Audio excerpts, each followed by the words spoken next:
This is a continuation from the video that I just put on display in regards to the Israeli versus Hamas, Pakistan versus the so-called video, and how it correlates to the Left Behind series, particularly part 1, as well as part 2 with Kirk Cameron, his character that he portrayed in the movie, and how it starts off with a war, similar to what we are seeing in the mid to beginning of September 2023 until to be determined. This is not race baiting. This is not hate speech. We would like to, and I say we would like to consider ourselves biblicists in these last days. Does that mean that we are dissing Islam or Christianity or Catholicism, Protestant, A&E, Pentecostal, churching around, or whatever fictitious following you may be attached to? The importance is that you continue to be fed by a good shepherd at this point. There will be men and women, children, who will bring forth that fire, that speech, that sword. And you have to practice discernment, not just you, me, myself. It's an everyday exercise or activity at this moment where you have to make sure that you have on the right headset, the right armor, the right helmet. Ain't no sense of you putting on a whole bunch of equipment and you don't even know who the daggone opposition is, pardon me. And at this point, of course, as a man of color who's read the Old Testament, the New Testament, and has been studying now for the last couple of years, there's no doubt in my mind that this is looking very similar to some of the things that you brothers and sisters have been predicting. And that's brothers from all different backgrounds. I'm talking Italian cats, I'm talking so-called black men, black women, Dominicans, all the brothers and sisters who look like me and don't. They're aware of how important that so-called dirt is over there and what they're fighting for.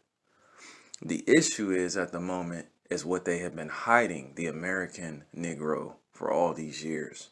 And it's not that because of our pigmentation, the naps or the curls or the waviness of our hair and our beards, that is not going to get us a free pass into the promised land.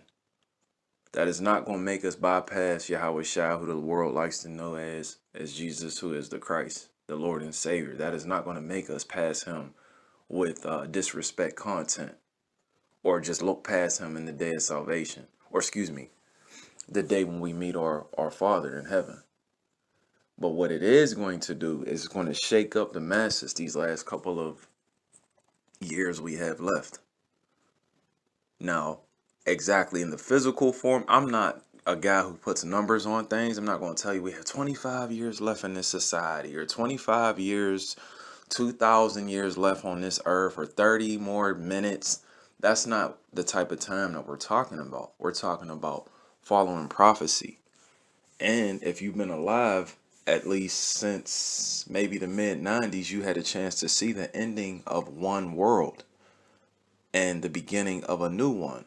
The 2000 year, Y2K and all that madness, it wasn't like the movies portrayed, but we did enter a new world. Things changed, not necessarily rapidly, but some things changed, from the dress styles to the music to the way the camera angles, certain movies, certain ideologies, certain philosophies, all of those things, pardon me, did come to fruition. Maybe in 2020, my man, Jacob is real. We always used to talk about this is supposed to be the year of vision. Vision, 2020 vision. And obviously we walked through a pandemic. Some of you all were pushed one way. Some of you all were pushed another way. Hopefully you brothers just was hard-headed in that way and just kept your eyes forward and didn't lean either way. But if you did, there's a good possibility some things changed in your life immediately. And if they haven't, just give it some time. So all we're saying is, oh, from the looks of it, from this so-called war and all these other things that's going on over there, and the push to back up one group or the next, especially for the Negro here in America, it's nonsense. It is nonsense. And if you disagree, that's fine. I mean, that's your opinion. But I wanted to make sure I let you all know on a personal stance how I feel about the war contrast to the movie itself.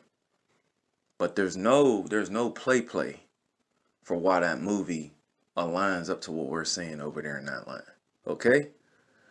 Sorry to be long-winded. I hope you all have a great day. This is your man Whodidit Thistime, coming at you with another episode to reality clips. They put it right in our face. Peace.